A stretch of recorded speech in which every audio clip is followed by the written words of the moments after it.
Students, how are you all. आज के हमारा ऑनलाइन क्लास स्टार्ट होती है। आज का हमारा टॉपिक है microbiology BSc third year student के पेपर फर्स्ट की 5th यूनिट। उसका फर्स्ट पार्ट है bio remediation.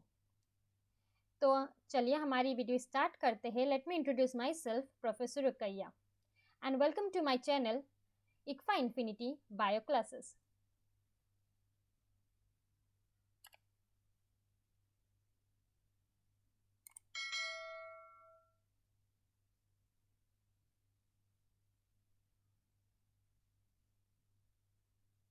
Welcome back everyone.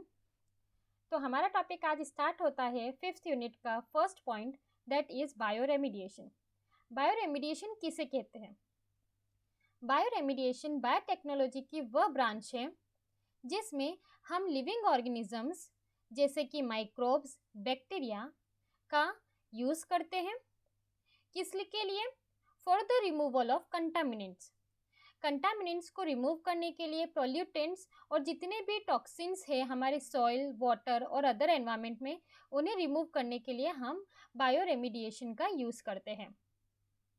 Bio remediation जैव प्रौद्योगिकी की एक शाखा है जो मिट्टी, पानी और अन्य वातावरण से प्रदूषकों और विषाक्त पदार्थों को हटाने में रोगाणुओं और बैक्टीरिया जैसे जीवित जीवों का उपयोग करती है, और इसी की अध्ययन को हम बायो रेमिडिएशन कहते हैं।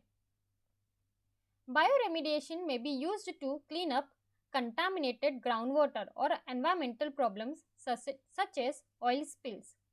बायो रेमिडिएशन को हम कहाँ यूज़ कर सकते हैं कि जितने भी ग्राउंड वाटर होते हैं, मतलब नदी, तालाब, ये जितने भी हमारे ग्राउंड वाटर होते हैं, जब वो प्रदूषित हो जाते हैं तो उन्हें क्लीन करने के लिए, उन्हें स्वच्छ करने के लिए हम बायो रेमिडिएशन का उपयोग करते हैं।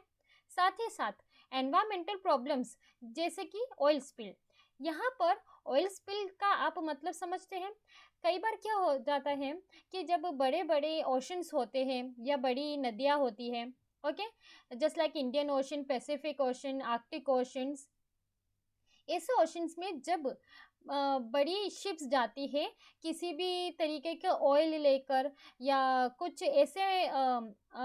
ऐसे ऑर्गेनिक पदार्थ को लेकर जाती है जिससे जो अगर पानी में गिर जाए तो पानी को दूषित कर सकता है। जैसे कि सिंपल ही एग्जांपल हम अगर ऑयल, पेट्रोल ये सब का ले लें, और समझ लीजिए कोई शिप इन्हें कैरी करके ले जा रही है, मतलब इन्हें साथ ले जा रही है। जैसे हम ट्रेन में देखते हैं कोयले की माल गाड़ी जाती है, इसी तरीके से शिप में ऑयल्स जाते हैं, क्रूड ऑयल जाता है, पेट्रोलियम जाते हैं। ये बहुत सारी चीज़ें होती है जो शिप के द्वारा, पानी के रूट के द्वारा जाती है, एक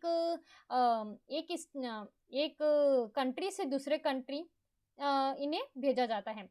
अब जाने के टाइम पर, जाने के ही दौरान समझ लीजिए कुछ ऐसा ओशन में कुछ वेव्स आ गई या कोरल रीफ्स आ गई, कुछ ऐसे बड़े बड़े ग्लेशियर्स आ गए, तो उससे कई बार जो शिप्स होती है टकरा जाती हैं, और उसमें जो अंदर प्रेजेंट है ऑयल या किसी भी तरीका का क्रूड ऑयल या अलग पेट्रोलियम सब्सटेंस, कुछ भी ऐसा प्रेजेंट होता है, वो डायरेक्टली कहाँ पर चला जाता है? पानी में। और पानी में जाने के वक्त पर वहाँ पर पेट्रोल है, हम अच्छी तरह से जानते हैं। शिप में भी कुछ ब्लास्ट जैसे हो गया तो वहाँ पर आग लग जाती है, और इस वजह से पूरा जो वातावरण, हमारे मराइन का वातावरण होता है, मराइन एनवायरनमेंट जो होता है, वो पूरी तरीके से प्रदूषित हो जाता है। हमारा जो ओशन है, ओशन ही प्रदूषित हो जाता है। तो वहाँ पर पाए जाने वाले जितने भी लिविंग ऑर्गेनिजम्स है, मछलियाँ, शार्क, वेल या जो भी ऑक्टोपस, जितने भी लिविंग ऑर्गेनिजम्स जो है ना मराइन एनवायरनमेंट में पाए जाते हैं, वो सभी मरने लग जाते हैं।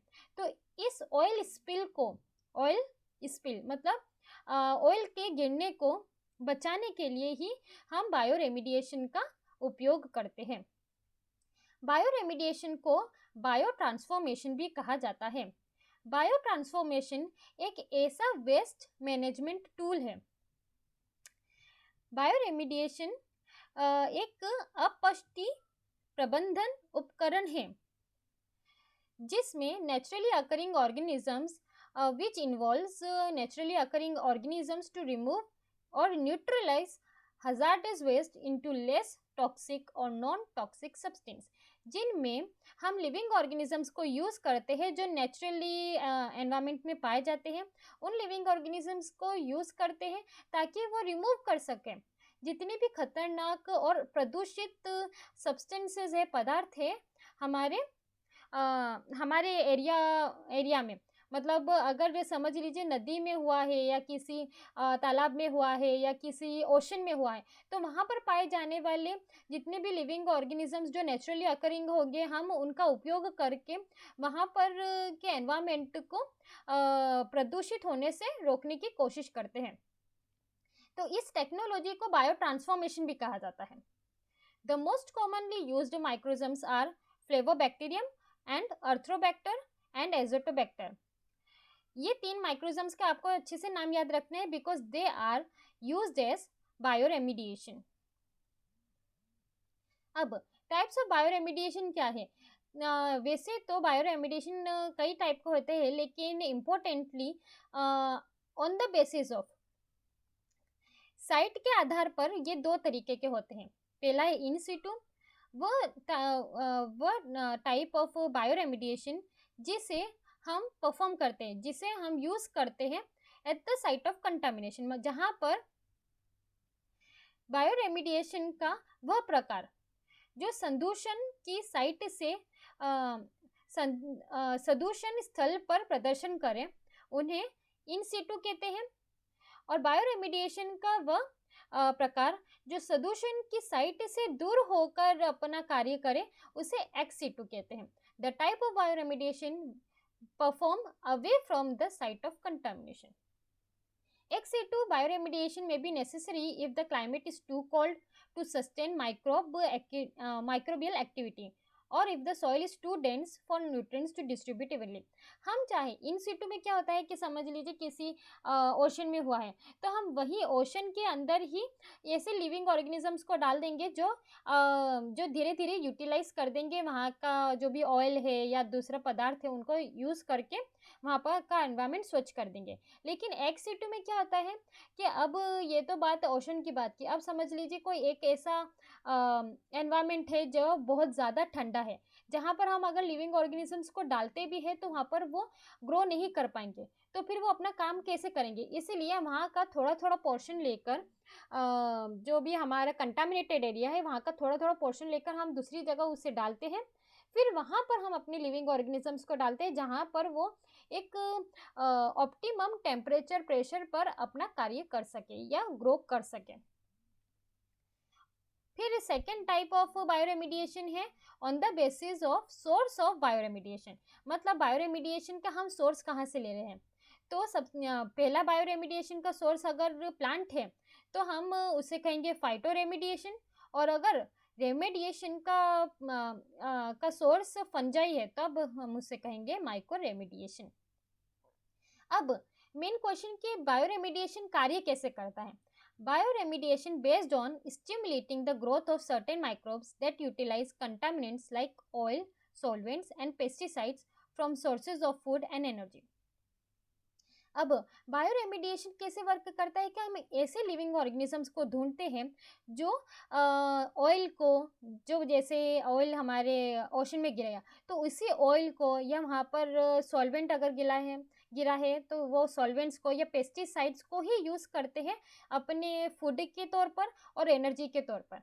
तो अगर हम वो लिविंग ऑर्गेनिजम्स को वहाँ पर डालेंगे या माइक्रो ऑर्गेनिजम्स को या फाइटोरेमिडिएटर्स को डालेंगे तो वो क्या करेंगे कि जो ऑयल वहाँ पर प्रेजेंट है उसे वो अपने भोजन के तौर पर और अपनी ऊर्जा के तौर पर वो उसे उपयोग में ले लेगा, जिससे कि हमारे आसपास का एरिया क्लीन होने लग जाएगा। These microbes convert contaminants into small amounts of water। अब वो क्या करते हैं कि ऑयल को लेने के बाद वो एट द रिटर्न में पानी छोड़ते हैं। आप जानते हैं कि हाइड्रेशन की जैसे प्रोसेस है, डिहाइड्रेशन की जैसे प्रोसेस होती है जिसमें वाटर निकलता है, उसी तरीका का प्रोसेस वो करते हैं। As well as harmless gases like carbon dioxide, साथ या तो वो पानी छोड़ेंगे या तो वो कार्बन डाइऑक्साइड रिलीज करेंगे। जैसे कि हम ग्लूकोज में देखते हैं, अगर ग्लूकोज प्लस ऑक्सीजन का है ना वो होता है रिएक्शन होता है in the presence of sunlight. तो हमारी फोटोसिंथेसिस में क्या हमें प्राप्त होता है, carbon dioxide as well as water. Okay, इसी तरीके से ये लिविंग ऑर्गेनिजम्स भी काम करते हैं। Bioremediation requires a combination of right temperature, nutrients and foods.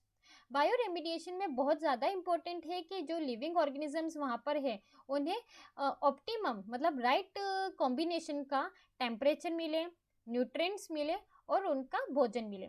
The absence of these elements में increase the time of cleanup of contaminants. अगर ये जो एलिमेंट्स है जो वहाँ पर उन्हें जो ज़रूरत है वो न्यूट्रिएंट्स या फूड या टेम्परेचर या प्रेशर अगर उन्हें नहीं मिलेगा, तब क्लीनअप का टाइम मतलब जो हम स्वच्छ कर रहे हैं जिस जगह को, उसमें ज़्यादा वक्त लग सकता है।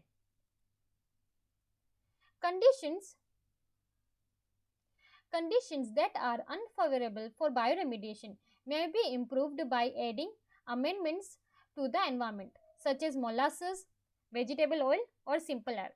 कई बार क्या होता है कि समझ लीजिए कि हमें कुछ ही अमेंडमेंट्स को डालना है, संशोधन को डालना है, जिससे कि ना हमारी वहाँ पर जो प्रोसेस है वो बढ़ जाएगी। तो ऐसे संशोधन मोलासेस हो सकते हैं, वेजिटेबल ऑयल हो सकता है, या तो हमारे सिंपल ऑक्सीजन भी हो सकता है, एयर भी हो सकते हैं। These amendments optimize conditions for microbes to flourish। ऐसे जो अमेंडमेंट्स होते हैं, ऐसे जो संशोधन होते हैं, वो ऑप्टिमम कंडीशन देते हैं हमारे माइक्रोब्स को ताकि वो आराम से ग्रो कर सके, जिससे कि accelerating the completion of the bioremediation process, जिससे कि जल्द से जल्द हमारी बायोरेमिडिएशन की जो क्रिया है वो पूर्ण हो सके। द बायोरेमिडिएशन प्रोसेस में take anywhere from several months to several years to complete. यह जो बायोरेमिडिएशन की प्रोसेस है वो कोई कुछ ही दिनों में ख़त्म नहीं हो जाती है, इसे महीनों से लेकर कई साल भी लग सकते हैं। और ये डिपेंड किस पर करता है कि कितना बड़ा आपका कंटामिनेटेड एरिया है, कितने ज़्यादा वहाँ पर कंसंट्रेशन गया है कंटामिनेंट्स का, मतलब कितना ऑयल वहाँ पर गिरा है या पेस्टिसाइड्स गिरे हैं या कुछ सॉल्वेंट गिरा है, वहाँ का टेम्परेचर क्या है, वहाँ की सॉइल डेंसिटी क्या है, या तो वो भी देखा जाता है कि वो बायोरेमिडिएशन एक्स सीटू में हो रहा है या इन सीटू में हो रहा है। अब हमने बायोरेमिडिएशन के इतने अच्छे उपयोग तो देखे, लेकिन मेन एडवांटेजेस इसके कहाँ आते हैं, हम इसे ही क्यों यूज़ करें, क्योंकि इसमें तो बहुत वक्त लग रहा है, तो हमें इसे ही यूज़ क्यों करना है। तो बायोरेमिडिएशन में कई एडवांटेजेस देखे गए हैं। It minimizes damage to ecosystem. आज के वक्त में सबसे ज़्यादा एक ऐसे प्रोसेस को या एक ऐसी क्रिया को ही लिया जाता है जिसमें हमारा इकोसिस्टम प्रभावित ना हो, जिसमें बहुत कम डैमेज हो इकोसिस्टम को, ऐसी ही क्रियाओं को लिया जाता है। तो ऐसे में जो बायोरेमिडिएशन है वो बहुत लाभदायक साबित हुआ, क्योंकि इसमें हमारे इकोसिस्टम को बहुत ही कम मात्रा में ही अफेक्ट होता है। Bioremediation often takes place underground. ज़्यादातर तो बायोरेमिडिएशन की जो क्रिया है उसे अंडरग्राउंड ही किया जाता है। क्यों? क्योंकि जो अमेंडमेंट्स होते हैं या माइक्रोब्स होते हैं, हम उसे वहाँ पर इंक्रीज या डिक्रीज कर सकते हैं on the basis of cleanup of contaminants. जो मतलब हमें ग्राउंड वाटर या सॉइल में अगर हमें बायोरेमिडिएशन करना है तो वो वहाँ पर हम आराम से माइक्रोब्स को भी डाल सकते हैं या दूसरे अमेंडमेंट्स जैसे न्यूट्रिएंट्स फूड को भी डाल सकते हैं। Bioremediation does not adversely affect nearby communities such as other cleanup methodologies too. जितनी भी बायोरेमिडिएशन की क्रियाएं होती है वह हमारे वातावरण को ज़्यादा हानिकारक नहीं होती हैं, क्योंकि वहाँ पर जो पास में उसके आसपास जो सराउंडिंग में कम्युनिटीज़ है लिविंग ऑर्गेनिजम्स की, वो उन्हें कम प्रभावित करती है। जैसे कि पौधों को प्रभावित कम करेगी, ऐसे ही वहाँ पर पाए जाने वाले जानवरों को प्रभावित कम करेगी। इससे बहुत ज़्यादा फ़ायदा होता है लिविंग ऑर्गेनिजम्स को। अगर हम इसके बदले अगर हम दूसरी मेथोडोलॉजीज को देखें या दूसरी मेथड्स को देखें या दूसरी क्रियाओं को देखें तो वो बहुत ज़्यादा हानिकारक है। The bioremediation process creates relatively few harmful by products. अब हम सभी जानते हैं कि बाय प्रोडक्ट्स किसे कहते हैं। एक क्रिया के होने के साथ साथ जब हमें कुछ मेन प्रोडक्ट चाहिए, उसके साथ एक एक्स्ट्रा प्रोडक्ट जो निकलता है उसे बाय प्रोडक्ट्स कहते हैं। तो इस बायोरेमिडिएशन में बहुत ही कम हानिकारक बाय प्रोडक्ट्स निकलते हैं। वो भी कैसे कि जैसे कि हार्मलेस कार्बन डाइऑक्साइड निकल गई, वाटर निकल गया, या कभी कभार कुछ दूसरे पोल्यूटेंट्स भी अगर बने भी तो वो इतने कम मात्रा में होते हैं जिसे हम नेग्लिजिबल मान लेते हैं। Bio remediation is cheaper. अब अगर हम एडवांटेजेस में कभी भी बात करेंगे तो ये चीज़ देखी जाती है कि उसमें कॉस्ट क्या लग रहा है, और बायो रेमिडिएशन में हमें कॉस्ट बहुत ही ज़्यादा कम लग रहा है, मतलब ये बहुत सस्ती क्रिया है। Most cleanup methods because it does not require substantial equipment or labor। इसे क्यों ज़्यादा सस्ता माना गया है, क्योंकि जो बायो रेमिडिएशन की क्रिया होती है उसमें हमें लोगों का भी काम कम पड़ता है, और साथ ही साथ हमें बड़े बड़े इक्विपमेंट्स या बड़े बड़े जो हम टूल्स यूज़ करते हैं उनका भी काम बहुत कम पड़ता है। तो इस वजह से यह प्रोसेस, यह क्रिया बहुत ही सस्ती में हो जाती है। अब आप कहेंगे कि बायो रेमिडिएशन अभी कहीं हुआ है, तो अभी रिसेंटली जुलाई में ही 2020 में, और ये मैं आपको लिख कर दे दूँ सभी स्टूडेंट्स को कि आपको अगर किसी बुक में अगर आप बायो रेमिडिएशन का एग्जाम्पल लेंगे वो आपको 1998 या 2000 का मिलेगा, 20-20 साल पुराना। ये रिसेंट है, इसे सभी को लिखना है। ऑन जुलाई 25, 2020 एक Japanese ship named MV Wakashio struck a coral reef on south east coast of Mauritius. क्या हुआ, मॉरिशस की साउथ ईस्ट कोस्ट से जाती हुई जापानीज शिप वगाशियो अटक गई कोरल रीफ में। कोरल रीफ एक ऐसे लिविंग ऑर्गेनिजम्स होते हैं जो ओशंस में पाए जाते हैं। तो कोरल रीफ से जाकर टकरा गए। उस वेसल में, मतलब उस शिप में 4000 टन ऑफ क्रूड ऑयल था, जो स्टार्ट हो गया लीक होना इंडियन ओशन में, क्योंकि ये इंडियन ओशन में ही था। तो वहाँ पर 4000 टन की जो क्रूड ऑयल थी वो धीरे धीरे शिप में से निकलना स्टार्ट हो गया। More than 1000 tons of oil leaked from the cracked vessel. अब 4000 टन में से 1000 से भी ज़्यादा टन्स ऑफ ऑयल लीक हो गया हमारे इंडियन ओशन में, जिससे कि वो पूरी की पूरी जो शिप ने पल्यूट कर दिया कोरल रीफ्स को, बीचेस को, लगून्स को ऑफ द आइलैंड नेशन। मतलब जो मॉरिशस का आइलैंड था उसके पूरे कोरल रीफ्स, जो उसकी ब्यूटी थी, बीचेस और लगून्स, जो जहाँ पर बहुत ज़्यादा फॉरेनर्स आते हैं, वहाँ पर ही पोल्यूट कर दिया।